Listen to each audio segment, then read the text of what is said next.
What's up, everybody? Welcome back to another episode of the Arnies, and welcome back to our bonus series covering all things Loki on Disney+. It's been quite a journey and a fun 6-episode run, but it's time to close things out. I'm your host today, Matt Johnson, aka someone you shouldn't piss off because you may cause my legion of evil variants to come wage war on you.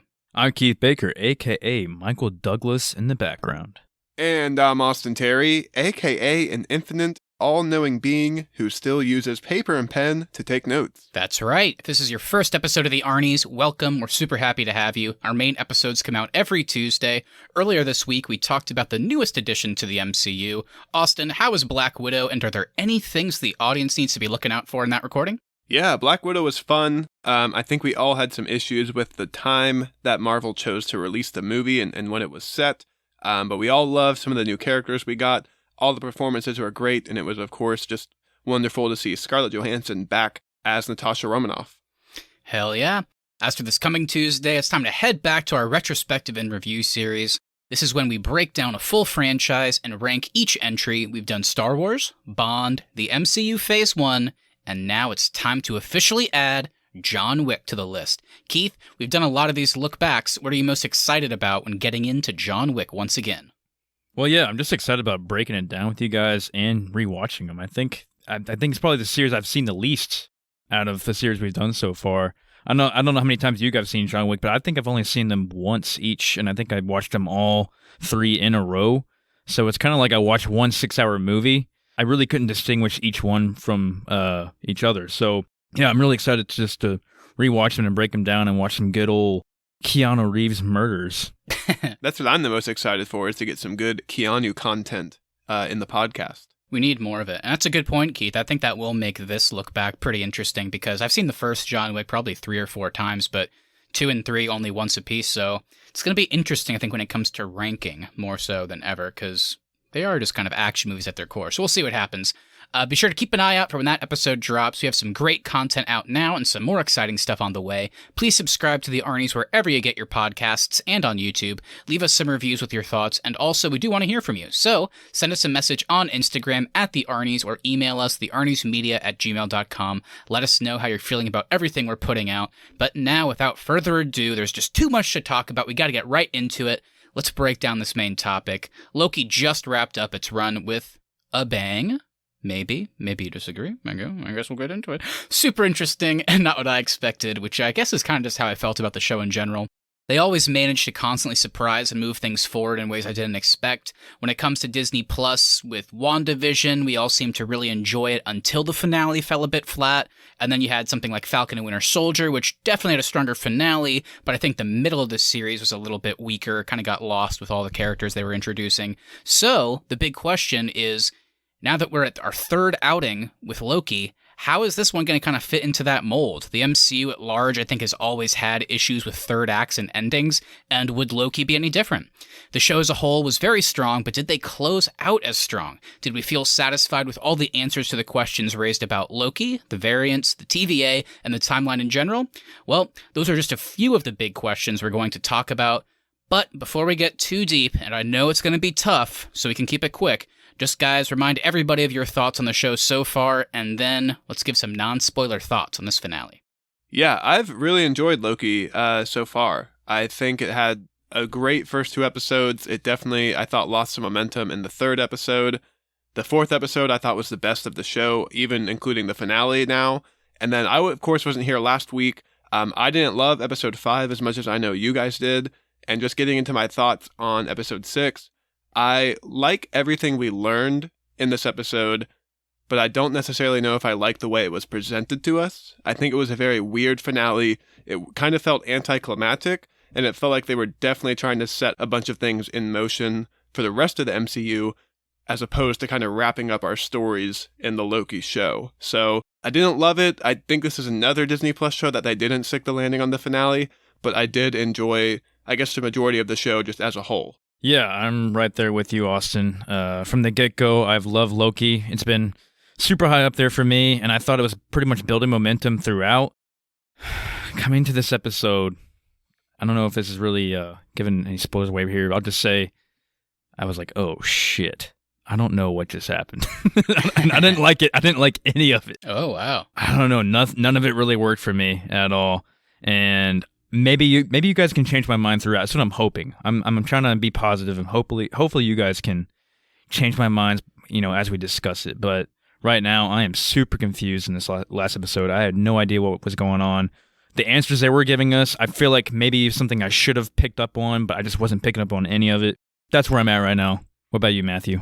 Yeah, well, I mean, first of all, just to that, I definitely don't know if I can change your mind, but I think I can certainly help explain things, maybe make things a bit clear. I guess we'll get into your spoiler thoughts in a sec. As for me, I'm surprised, not in a bad way. I always like when we disagree, but I love this episode.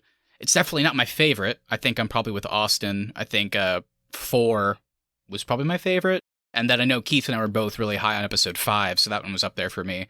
It's not as good as that, but I still really enjoyed it. I actually liked the answers we were given. I do hear and understand completely Austin's point, which is while some of these answers are cool and interesting, is it cool and interesting in the context of the story Loki as a show is trying to tell, or is it like the classic Iron Man 2 complaint, which is this is just setting up other stuff? So I definitely understand that, but I think they did enough along the way for me in this episode I could find little bits and pieces to connect back to like, oh yeah, that was a big thing with Loki in general, like the whole concept of time, timelines, all that good stuff, and the variants too. I felt like I was pretty satisfied with the conclusions of that. So I don't want to say too much more. I think anybody that has watched this episode knows this is going to be a really tough one not to spoil, so we've got to be a little bit surface level. Can I jump in with one other thought, Matt? Yeah. I think just by the time the credits rolled, to me, this episode did not feel like a finale of a show. It felt like an episode 2 that you kind of come in, you set up what we're going to be doing for the whole season, and then like this is our map of what the stakes are, I guess, for the show. Because they established some pretty serious stakes in this episode, but now the show's over, and it's like, okay, I guess we'll find out more about this stuff in the future of the MCU. But to me, I was just kind of like, really? Like, that was the finale by the time the credits rolled? I liked everything. I liked all the performances. But it just didn't feel like a really great finale to a show that we've all loved up until this point. I think there's a reason for that, which we can't really get into without spoiling it. But I understand what you're saying. Without spoiling it, just like as a final kind of entice to people if you haven't watched it yet, I think there is kind of something special we found out about this show in particular that makes it different from WandaVision and Falcon and Winter Soldier that might explain that issue, but maybe not. But again, let's just get right into it. Everybody, that covers our non-spoiler thoughts, so it sounds like we have some mixed opinions, so that'll be exciting to get into. If you haven't watched the first season of Loki yet, including the finale, this is your chance to bounce on out and go watch it. Once you've done so, come on back to our episode and listen to the rest, because now is your official and final spoiler warning. We're about to break everything down. We're going to try and explain things the way we understood them, how they were happening. We're not going to hold back. It's time to get into it.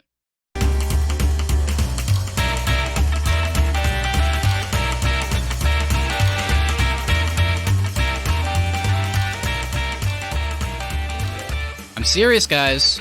We played the music. Get out of here if you haven't watched this. Kang the Conqueror is here. Is he? Or he will be. We'll get into that. I just watched Keith's eyes go. Jonathan Majors is here. Yeah, there you go. All right. Let's get into it, Austin. Let's break down for the final time with Loki, I guess until season 2 that we know about. Spoiler warning again. Give me the full cast and crew of season 1, episode 6. This one is called For All Time, Always. Okay, so Loki the show, of course, is created by Michael Waldron, and as always, this episode was directed by Kate Herron. Our writers this week were Michael Waldron and Eric Martin, and our wonderful score, of course, is composed by Natalie Holt. And for our cast this week, we have, of course, Tom Hiddleston as Loki, Sophia DeMartino as Sylvie, Owen Wilson as Mobius, and this week they were joined by Gugu Mbatha Raw as Ravonna Renslayer, Wunmi Masaku as Hunter B-15, Tara Strong as Miss Minutes, and finally, Jonathan Majors as He Who Remains. And in the future, we think his evil variant will be Kang the Conqueror. So guys, any highlights, positive or negative, for the finale of Loki? Keith, you go first, because I think I know what your negative will be, and I want you to say it because I think you're going to be in the minority, but I want to hear it from your mouth. I don't know if it's a negative. It's just it's more maybe his character more than I think the performance is fine, and I'm going to say Jonathan Majors. And I wouldn't say a negative or positive. That's just, I just didn't get the character. It was just so and we're gonna get into this more later, but it was just so underwhelming for me. And they finally get to the Citadel. They went through all this shit in the last 5 episodes, and they finally get to this big reveal. Like, who's it gonna be? Be some like big, evil, dark, whatever. And it's just this goofy guy sitting at a desk. I'm like, what? This guy, and he's just talking rubbish the entire time. And I say rubbish, I mean shit. I just don't understand that. Maybe you guys can explain to me later. And I just wasn't getting it. So I'm not going to say positive or negative. I'm just really confused with his character. But Jonathan Majors, I'm sure, is a great actor, and I think he probably played him well. So, and as far as any highlights, I'll go again with Tom Hiddleston and Sophia Di Martino. Good as always as the Loki and Sylvie characters, and then Owen Wilson as Mobius as well. Yeah, I think I'm going to give both my positive and my negative highlight to Jonathan Majors. My positive being that I love the performance that he gave this week. I thought he was really funny, charming, and then also had this like really evil presence like underneath everything he was saying. But then at the same time, I didn't love that first half of this episode is essentially just watching Loki, Sylvie, and Jonathan Majors sit in a conference room and talk. Like, everything we learned from them, and we're going to get into it more, was interesting, but the way it was presented I didn't find super compelling for an hour-long episode of a show. And then the other thing I'll call out is Tom Hiddleston and Sophie Di Martino have been great every single week. This week, though, something seemed off with the way they interacted with Jonathan Majors. It almost seemed like they weren't on set with him together. Like, just, I don't know, a lot of their acting seemed a little forced, I thought, this week. There also wasn't a lot of it. A lot of it really was just them kind of sitting and reacting. So there was honestly a couple moments where they started talking where I was like, oh yeah, I forgot what they sounded like. So I get that. I definitely, we'll get into that. I definitely agree. While I did love this episode, I think the presentation just of having them sit around a table was pretty bad. I mean, you could have done anything else. It kind of weirdly reminded me of, I don't know if you guys remember Guardians of the Galaxy 2, whenever Kurt Russell as Ego is like walking the Guardians through this grand palace, and it cuts to like these like grand murals on the walls that kind of morph and show the story of him and kind of the whole evil plot. And I was like, oh, that was a really cool way visually to show that. Whereas here, it's like literally just like Austin said, for a lot of that, this episode is just sitting and talking. And even when we cut back to Mobius, it's sitting and talking with Ravonna. That is a really good point. Yeah. Before we get too deep, for me, the positive, I'll go full positive. I love Jonathan Majors. I thought he was great. I loved how weird it was. I liked the charisma. I liked the energy. I like that you could tell that this guy has been doing this job for eons and is slowly losing his mind, which he basically cops to. He's like, I can't do this anymore, which is why he's fine with being killed, essentially. So I thought it was really cool. Other than that, that's honestly probably it. I thought each character did have a great moment, which was cool. I thought Tom Hiddleston had some good emotional moments, same with Sylvie.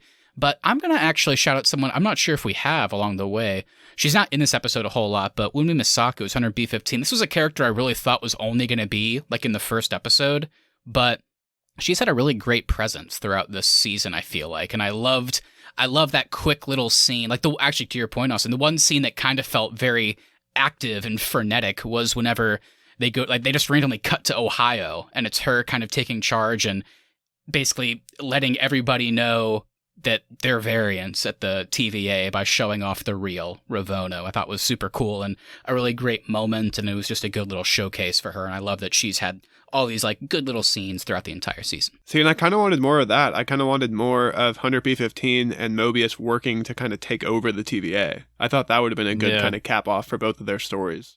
I think you're 100% right. I think that would have been a nicer balance if they could have had a few more cutbacks for sure. Okay, so Matt, that's our cast and crew talk, but do you want to run down a quick little plot summary for the finale of Loki?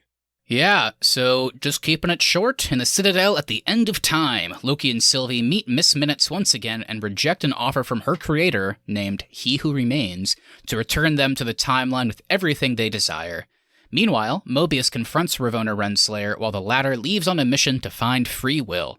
He Who Remains reveals to Loki and Sylvie that he created the TVA after ending a multiversal war caused by his own variants. As the timeline begins to branch, he offers them a choice: to kill him and end the singular timeline, risking another multiversal war, but providing free will across the timelines in the process, or to replace him as his successor and overseeing the singular sacred timeline. Sylvie, of course, decides to kill him while Loki attempts to stop her. They end up kissing, but Sylvie sends Loki back to the TVA and kills He Who Remains, unleashing a multiverse of madness, you might say, with timelines that cannot be pruned at this point. At the TVA, Loki warns Hunter B-15 and Mobius that He Who Remains' variants are coming to wage war. But, to Loki's surprise, Mobius does not recognize him at all. In a Planet of the Apes-style twist, Loki gazes from the balcony and sees the statue of someone that should have been the Timekeepers, but actually looks like He Who Remains in their place. And before we get into the roundtable this week, Matt, we're recording this episode on your birthday. Happy birthday, buddy. Thanks, guys. Yes. Thank you. I wish we had our own timelines to go to so we could celebrate multiple birthdays of you. Oh, that's nice. Yeah, I gotta say, I mean, this was a pretty good birthday present for me. I enjoyed this episode, like we said, but let's just get into it. Let's get to our roundtable discussion. I'll start us off on the positive. So, kind of like I said at the top, and I think I've said this every week, but this episode was not what I expected at all. It was definitely a bit of an information dump and a lot of exposition, a lot of sitting and talking, like we said, but I think for the most part, they still found a way to make it interesting and leave our characters in really intriguing places. So, let's just cut to the chase. The last episode left us right outside this citadel. This one takes us inside, introduces us to the leader of the TVA, presents all these crazy multiverse and war-type stakes, separates our characters, and leaves the state of the MCU in a broken multiverse with Kang the Conqueror and the multiverse war on the horizon. What worked and what didn't? Let's break it down a little bit more. Spoilers ahead. So what really works for me this week is excitement for the future of the MCU. Like, I can't wait to see what's going to happen with the multiverse war. I can't wait to see what the evil version of Kang the Conqueror is going to be like. But kind of like what we touched on, the main thing that did not work for me is just the way all this information that was conveyed was just super underwhelming and really boring, just having our two characters sit and talk. Like, it was a ton of exposition. We didn't see anything super interesting, and I loved everything they set up, but ultimately I felt like there's a better way to use this hour for a finale, and I just felt like the way they capped things off was not very interesting. I'm in full agreement with you, Austin. Like I said earlier, I don't think it needed to be a full-on 30-minute ordeal at the desk talking to this guy. I think, like you said earlier, we probably could have had a little bit more balance with Mobius and B-15, maybe trying to switch the variants over to show them their true colors and all that with the TVA.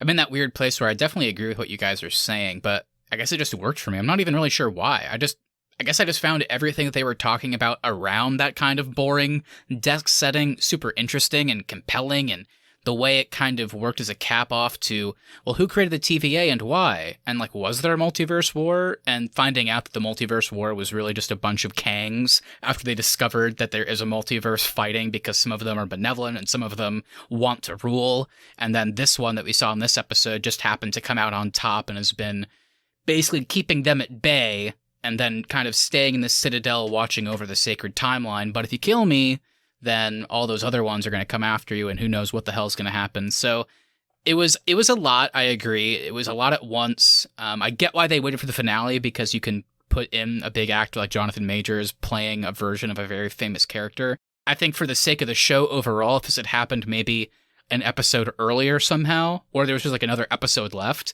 then maybe it would have felt a bit more balanced, and we could have cut back to the TVA more to see what Mobius and B-15 were doing.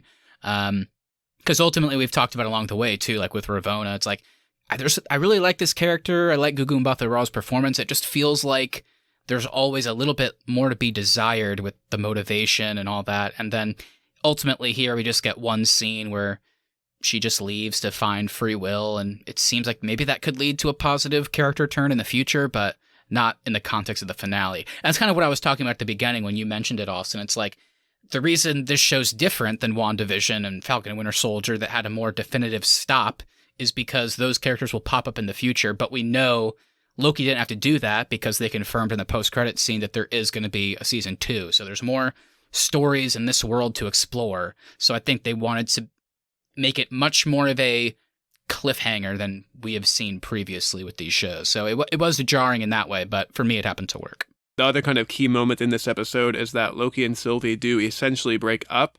So what did you guys think about this? They really did kind of spend half of this show setting up their relationship, only to split them up at kind of their first bit of conflict. How did their little fight play for you guys? And what do you think about Sylvie choosing to go after Kang instead of like hearing Loki out and staying together.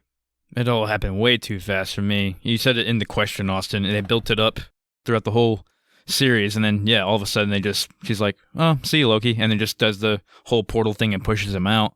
And I'm like, what the hell? What happened? It worked for me, and I think the reasons why we got episode 3, which was the Lamentus episode, and the reason we got episode 5 last week with the kind of another weird subplot in the void, I think we got all that stuff to build up the Loki and Sylvie dynamic. I think a big part of this first season, particularly the first 5 episodes, was character development. I mean, we've already kind of forgotten that Loki was a villain at the beginning of this series, and now he kind of feels much more of like a protagonist, kind of a better guy, someone that has genuinely actually changed, and you can kind of look back and track where he changed and grew, and that's really hard to do in a show. That's pretty cool. Same thing with Sylvie. So that's a lot about what this show was, and so when we get to the finale, and it is kind of this breakup, as you put it, it definitely was fast, particularly because both Loki and Sylvie didn't speak a lot in this episode. But I gotta say, the reason it worked for me is because I found this kind of conundrum that this version of Kang, this supposedly good version, was presenting. This idea of, you can take my place, I don't want to do this anymore. I'm too old, I'm tired, I don't want it, you can have it. I brought you here, I made sure you got here, because I think you can do it, both of you. Or you could just kill me, and it'll start this war, which I'm taking the time to explain to you, but I don't want to rob you of that choice, so if you want to do that, go for it. And another reason why episodes 3 and 5 work is because I think by the time we get to this finale, again, it is fast, I understand why Sylvie would want to kill him, and I understand why this changed version of Loki would not want to. Neither of them are trusting him fully, Loki isn't either, but this version of Loki that, killed so many people in New York is saying to this person that he really cares about, if there's even a chance that this could happen, we can't do it. I love the line where he was like, this is more than both of our experiences. I thought that was such a cool line. And I think they did a good enough job setting up throughout the show of saying why Sylvie can't trust this guy, this person she doesn't know, and would rather kill him to be safe. And then she immediately regrets it. So I enjoyed it, and I think, again, it's another thing that in Season 2, we'll see them come back together, and we'll see that relationship probably get stronger, but I thought it was a good way to do it. I thought there was enough build-up that it worked for me. Yeah, I really enjoyed the conundrum, and I like that, like you said, Matt, that we can understand both of their points, and both of their points fit their characters. I guess the only reason I was a little bit disappointed in it is because throughout this show, and throughout Loki and the MCU, they have always found a way for these two characters to kind of get around the rules or choices that are presented before them. They never play by the rules, and in this episode they kind of did, and so that was the only thing that seemed a little bit out of character for both of these Lokis. I totally agree, Austin. They just kind of gave in. I thought they were for sure just gonna get this guy somehow, and then they all of a sudden just turn on each other. So yeah, totally uncharacteristic. It was just such a crazy choice that it made sense to me why a changed version of Loki would be a little bit hesitant, and one of them just wants to finish the original mission and kill him. So, and of course the stakes are, none of us can relate to that, right? It's like, hey, you can kill me, but I have really crazy variants of myself that can conquer things and rule timelines, and they're going to come if you do that. Or you can just sit here for eons and rule. It's like, I mean, obviously it's crazy, but it worked for me, but I do get why it doesn't. And I definitely agree that it was fast. It happened really fast. Yeah, so let's talk about Kang here, because I don't know who this guy is. I know you guys know the comics better than I do. So I'm going to speak on behalf of the people who don't know the comics as well and just, have watched all these movies and shows. So, yeah, I was just kind of underwhelmed. If you don't know who this guy is, maybe this is a bit underwhelming. But for you guys, I mean, was this like, oh, shit, this is awesome. They're bringing this guy in. Yeah, so how does this compare to people who don't really know too much about the comics and people who know about the comics? Yeah. Does the show still work in that way, or is the show built for people who only know the comics, or is it built for everybody? That's what I'm trying to get at. I'm gonna let Matt jump in here because he is our Marvel historian. Yeah, Kang's weird. Kang is technically a human. It's kind of weird. So they did hit a lot of the comic book stuff here. Kang is from the far future. They said 31st century here. I remembered it being the 41st. Obviously, it doesn't really matter, but from the far future. And at one point, he's a scientist and he discovers the ability to time travel, essentially. and he ends up traveling back to ancient Egypt. He becomes like a god to them. He becomes a pharaoh, and then he moves forward in time. At times he's a good guy, at times he's a bad guy. Of course, the most famous is whenever he decides to become Kang the Conqueror, and he starts taking over timelines. And the cool thing about him is he doesn't have any powers. He just has technology from like thousands and thousands of years in the future. So even though he's just a human with a cool suit, he can fight all of the Avengers at once because they don't have his technology. So I really like the character. It's super fun. And they definitely play in the comics with like his feeling aged by time, like this version did. It's just like, I'm tired, all that good stuff. So that's Kang. And I really like Keith's question because does this work without knowing that? And we've talked in the weeks coming up to this about Kang being the potential person behind it. I thought they did a surprisingly good job of making it work because this guy isn't Kang. This guy is just a guy, right? He's just a guy, this kind of mysterious, super old guy that doesn't look super old, that runs the TVA, and they explained why. And they played with the whole variant thing that they've been setting up in the show up until this point. This guy happens to be a guy pure of heart, if you want to put it that way, running the timeline. But he has really evil versions of himself that never made that choice that will be, I mean, at this point, I think Kang the Conqueror, to give people context, will be the Thanos of the upcoming Avengers movies. It's like he is that level of villain. I think they are planting those seeds early, and in future Avengers movies, they were going to have to come together to defeat this guy that will be played by Jonathan Majors, that we know will be in Ant-Man 3. That will be the next appearance. So I guess what I'm trying to say is it was cool for me because I knew Jonathan Majors was playing this character. So it was like, oh shit, that's awesome. But I really liked that for people that don't know the character, technically, this guy isn't that, right? This guy is a variant of that guy. It's like, you know, if Loki would have been some reveal, but then Sylvie walks out just saying, well, I am that guy, but I'm a variant. So, like, I'm bad, but that guy's way worse, essentially. So I thought it actually did a good job of walking that line between, like, diehard comic book fans and then people just trying to enjoy the show because, yeah, like I said, it's not technically Kang, but it's a variant. So I thought it worked. But what do you think, Austin? I guess I just kept waiting for him to show us why he's the Thanos of Phase 4. I kept waiting for him to do something like drastically evil or do something that like really was gonna just make him seem imposing and make him seem like, okay, this is worth building up to throughout Phase 4. And so him being a variant of the guy that we're gonna get soon, I guess I just didn't find as interesting. I love the performance, like you said, and I liked how they are kind of digging deep into this whole alternate universe, multiple timelines, all that stuff. Like, I like that we're doing all that. I just, for this first introduction to Kang in Phase 4, I was a little bit underwhelmed by it, because he is just a guy. So, like, it wasn't as... And we just got done with Thanos. So it was kind of weird to go from the Mad Titan to just a dude in a floofy cape. Yeah. Sure. I'm going to make an argument against myself. It's super easy just to run back to something that's familiar and be like, oh, I want a big reveal of something we've already, of a villain we've already seen. Like, this could have been a variant of Thanos or something like that. And I would have been Mickey Rourke comes out with his whips. Yeah. And I would have been like, oh, fuck yeah. But oh, like, yeah, Mickey! No, not him, but, well, I don't know. But anyway, well, yeah, it's super easy to run back to something that's familiar. So maybe, I guess, the Marvel Universe is going to introduce new characters, and we have to get used to that. So maybe that's something I got to get on board with, because I just don't know these new comic book characters that are coming up. I get where you guys are coming from. It is kind of a surprising intro, even for the MCU. I mean, if they were just going to go balls to the wall with like a Thanos-type villain at the post-credit scene of the first Avengers movie, they would have done that here. But I thought it was cool and different how it's like, I'm kind of Kang. Hey, I'm kind of Kang, but I'm also not. But if you make this decision, then that guy, who's really fucking terrifying, is going to come later. And I guess the last point I'll make is, I don't know what it is. Maybe just like the concept of eternity and time travel and these alternate timelines really freaks me the hell out. But I thought they did a pretty good job in this series of making me think that this shit is worse than Thanos. Like in the first episode when he opens a drawer and there's just Infinity Stones that they use as paperweights, I was like, oh, that's fucking scary.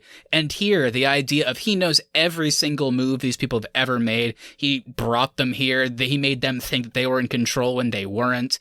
And then whenever he gets stabbed at the end, he's just laughing, says, see you soon, and winks at her. It's like, this guy, even though this is like the supposed good version of Kang, I thought it did a good job of making me fucking terrified for when the real bad version comes in the future. Just kind of paired with that ending scene of like Mobius not recognizing him and like, Mobius, like, there's like a bunch of guys coming. I'm really fucking scared. And then it cuts to the Timekeeper statue and it's Kang. And it's like, what's happening? Like, I don't know. For me, it was a good enough job of making me scared for the future. I think that was the purpose of this. But again, that ties back to the whole, shouldn't we feel a bit more like satisfied within the context of this show? And that's where I agree with you guys. I think maybe they relied too much on setting up the future. And I am also having a hard time separating like what I wanted versus what we got, because it's not fair to judge it on what we didn't get. But at the same time, like I just thought everything that they did in this show was so smart to end it with just sitting around talking. I don't know. It was super underwhelming, I guess is all I can say. Well, we talked about it a little bit, but speaking of closing things out, we did jump back occasionally to our characters in the TVA, so I wanted to make sure we gave this a little bit of time. How'd you guys feel about the resolution to Ravonna Renslayer, Owen Wilson's Mobius, wow, and Hunter B-15? What'd you guys think of all those scenes?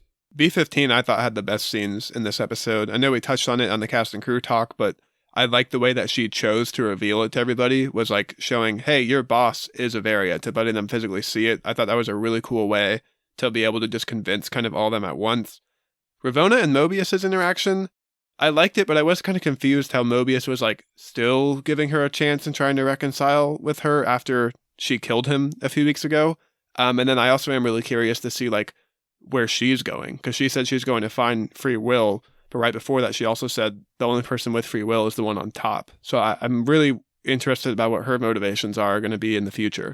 Another scene that I liked was at the very end with Mobius and B-15 whenever Loki comes back and he's thinking that it's the normal TVA he knows, and he's like, Mobius, and he's talking to him, and Mobius is like, who are you? Yeah. I thought that was terrifying. I was like, holy shit. That's what I mean, yeah. That stuff like actually scared me, yeah. I liked all that stuff too. I thought the Ravonna scene was weak, and it just made me feel bad because I really wanted to like that character, and I don't think they gave Gugu Mbatha-Raw enough to do in this show. I do know that Ravonna and Kang have like kind of like a weird romance type rapport in the comics and other stories. So whenever she said that the only person with free will is the one running it, and I'm going to go find free will, maybe that implies that we'll see her linked up with Kang the Conqueror on that side of things in the future movies or projects or whatever. Owen Wilson as Mobius, always fun to watch. But yeah, I really think the only scene worth noting is that last scene that you just mentioned, Keith. Super cool, really good stakes. Did not expect that at all. My jaw did drop a little bit. Like that's the way the show closed out. And like I joked at the beginning, I mean, it really was like a Planet of the Apes style twist whenever Loki looks over and it's like not what you're expecting. It should be the Timekeepers, and then it's Kang the Conqueror, and it's like, oh, you can just see in his eyes like, fuck, Sylvie fucked up. Like, this is bad. And I have no idea what's going to happen, but I wish we would have gotten more from the characters, but I guess I liked enough of what we got. And I wanted to get y'all's thoughts on that, like, other TVA, I guess, that Loki went back to. Is there still only one TVA? Because they did establish that they operate outside of time and space. Are there now multiple after the actions at the end of the show? Or did Loki wind up in the same TVA, but just different because Kang has now conquered it and is not hiding behind the Timekeepers? Well, I don't know. It's confusing because if Mobius and B-15 don't know who Loki is, that's got to be an alternate Mobius, right? You would think. That the statue didn't confuse me, but that part is a little bit like, how does the whole like Mobius and B-15 not recognize him, like recognizing him work if it's the same TVA? That part I don't really have a theory for, unless it is some kind of variant or whatever. Yeah, I was wondering, I'm leaning two ways. I was wondering if maybe there are now multiple TVAs, and these are what the alternate Kangs use to fight their battles, is like the TVA is kind of like their forces. I could also see it being the same TVA, but this just different now because we are now in a realm where Kang has conquered it and has taken over, so Mobius and Loki haven't really had their interactions in this timeline. Okay, it just kind of popped in my head as well, probably worth bringing up. We have to keep in mind that the TVA agents did not know until very recently that they were variants, which implies that the Jonathan Majors character, He Who Remains that we saw in this episode, must be capable of wiping their minds to some degree, or else they would remember that they had lives beforehand, and we saw throughout the show that they didn't. So I think the way I'm reading the situation is the second Sylvie killed He Who Remains, Kang the Conqueror, who also exists outside of time, can invade the TVA, a place that exists outside of time. So even though for Loki only a couple minutes had passed, like you said, Austin, Kang has already taken over. It's been eons. In this episode, Ravonna tells Mobius, you and I have been friends for eons, but she was a variant in 2018. So we understand how it exists outside of things. So Kang took over, and I'm guessing once Kang took over, he did whatever he did in the past, which is he wiped their minds somehow, similarly to how none of them knew that they were variants in past lives. Maybe he made them all forget who Loki is, or something like that. That's kind of my guess, because I think it's the same TVA. I think it has to be. It's just now we're in one that Kang has taken over, and he's somehow made them forget Loki. The ending was super cool with that reveal, but man, it left me super confused. Like, how did this impact the TVA, and why would they not know each other? My only reason can be that there are multiple TVAs, but that just gets confusing within itself. I honestly think it's just going to be he wiped their minds, and like they don't remember what happened in the past. Like once the new Kang took over, he basically wiped their minds of the old TVA, which means that they don't remember anything before the new Kang took over, which means they don't remember Loki or Sylvie or any of that. I think it's going to be that kind of basic of an answer. But the variants aren't done, guys, because Spider-Man No Way Home comes out in December, and it's basically all but confirmed that it seems like because of what happens in this show, we see timelines start branching and overlapping, and we know that Tobey Maguire, Andrew Garfield, Jamie Foxx, and Alfred Molina's Doc Ock are all in the new Spider-Man movie. So shit's getting crazy, wires are getting crossed, the variants will not be stopping. We are getting more this year. Well, are you guys surprised that the variants are going to play a larger role in the MCU than like just beyond the scope of this show? Because I thought variants were only going to play a part in this show, and I was really surprised to learn that no, there's going to be variants like probably future MCU projects too. It's one of those weird things where I've known for like, I don't even know how long at this point, but I mean, it's been like the biggest like non-secret in Hollywood that Tobey Maguire, Andrew Garfield are both going to be in the new Spider-Man movie. And it was always like, how are they going to justify that? And so I feel like now seeing this finale, it makes me go, oh, okay, I think I understand. It's like they're variants that, because of the multiverse breaking, now are able to cross over and stuff like that. So at the outset of the show, I didn't realize that would be a bigger thing. So definitely surprised, but I think it'd be cool as long as they just don't make it like an exposition dump. I guess in a good way, Loki got that out of the way, so in the future it can be more fun and enjoyable as opposed to explaining how it works. I just hope they don't do it like CW's Flash. I'm the fastest man alive! That entire show just became about variants and multiverses. That got a little old after a while. I think Marvel's got it. I trust him. We'll see what happens. So speaking of the future, we usually end our discussions with the talk of just that. And while we didn't get a normal Marvel mid or post-credits scene, we did get the quick little confirmation there that Loki will return for a second season. We had a lot of rumors along the way, particularly after with kind of what we said. We found out that there would be no more WandaVision or Falcon and the Winter Soldier. So what are you guys hoping for Season 2 specifically? We know some of these multiverse-type plots will affect the Marvel movies, like Ant-Man 3, where Jonathan Majors is returning, Doctor Strange 2, which they said today it seems like Tom Hiddleston will be in that movie, and of course Spider-Man No Way Home with Tobey Maguire, Andrew Garfield as variants, who the fuck knows. But guys, what do we want to hope for the future, and where should Season 2 of Loki take us? Yeah, I was really surprised to see that Hollywood Reporter report that Tom Hiddleston will be appearing in Doctor Strange 2. I wonder if he'll be playing the Loki from this show or an evil variant of himself that Doctor Strange encounters. I'm going to guess this version. Because Loki can kind of be like the guy that knows everything, like you said, Austin. Like, I don't think they'll handle it like he's the one guy that has to just do all the exposition, but if you have him in scenes with both Doctor Strange and Wanda, then he can kind of explain how things got this crazy because he actually witnessed it. So kind of gives you like a witness type character, which could be cool. Kind of crazy that we thought Tom Hiddleston was dead in Endgame, and now he's like the most important piece of Phase 4. Yeah, whenever they finished filming that scene, like he's laying in Chris Hemsworth's arms while he's like sobbing over him, and then like they said, cut, and then Tom was like, I need more money. I'm not done. The biggest thing I was wondering when the credits wrapped is Marvel has that What If show coming out next month. Keith, I don't know if you know this, but What If is an animated show coming to Disney Plus. It raises the concept each episode, like, what if this happened? In the trailer, for example, it looks like Peggy Carter is Captain America. What if T'Challa was captured by Yondu instead of Peter Quill, so now T'Challa's Star-Lord? What if Killmonger saved Tony Stark in Iron Man 1 from the bomb going off? It's an alternate reality type show, but it's animated, it's voiced by some of the big actors.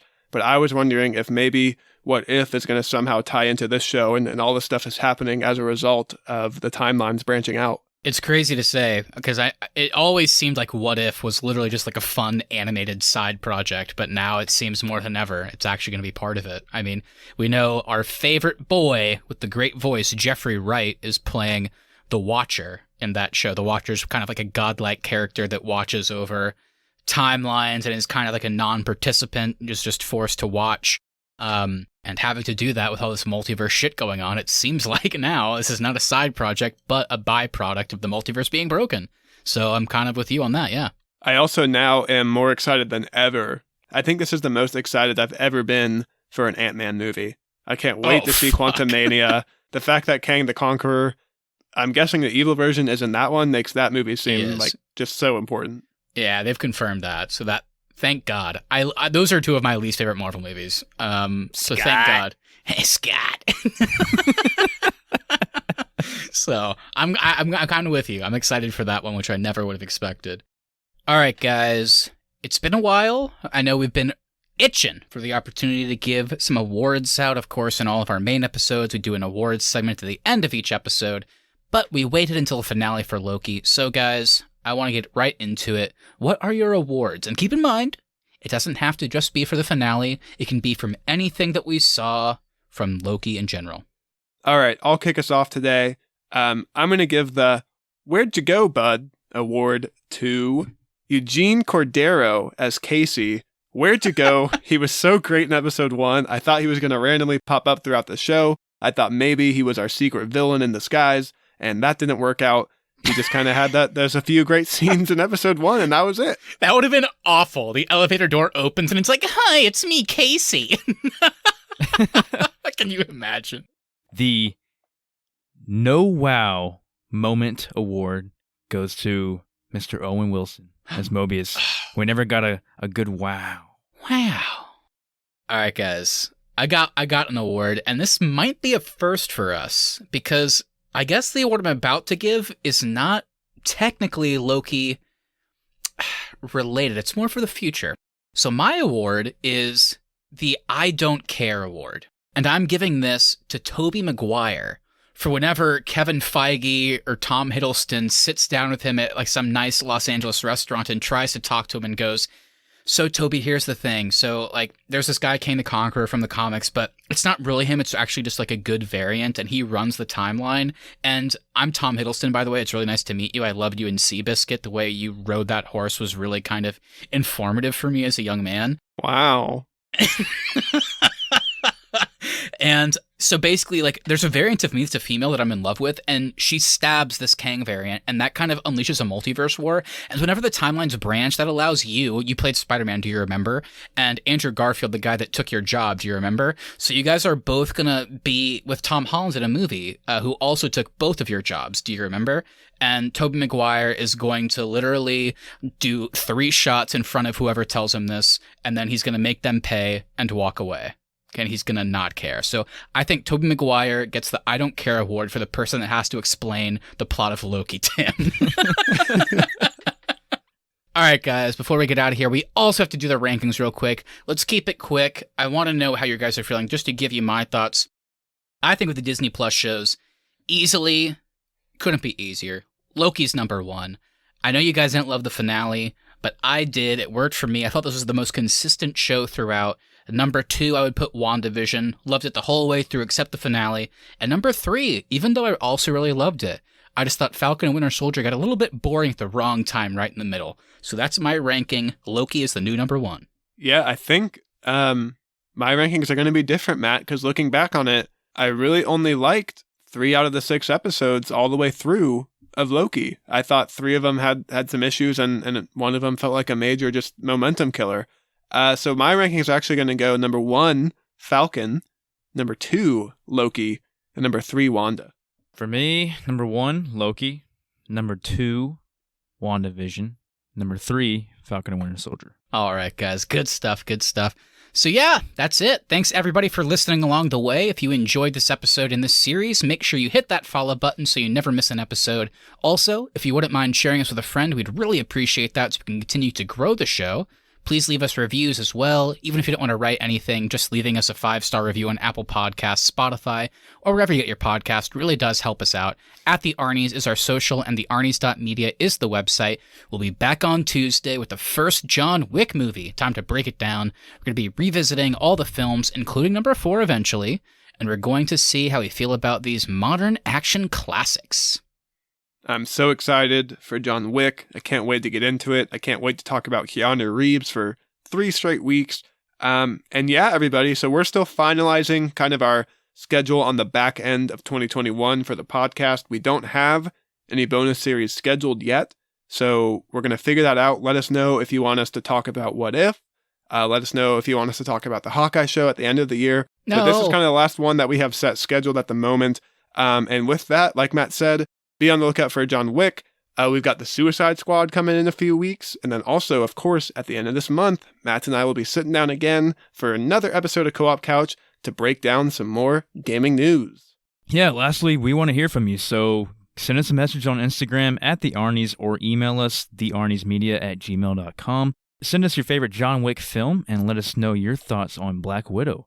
Anything you say, we'll read on the show and react to it live on our latest episode. All right, everybody. We'll see you soon. See ya. Bye, everybody. Have a great week. Wow.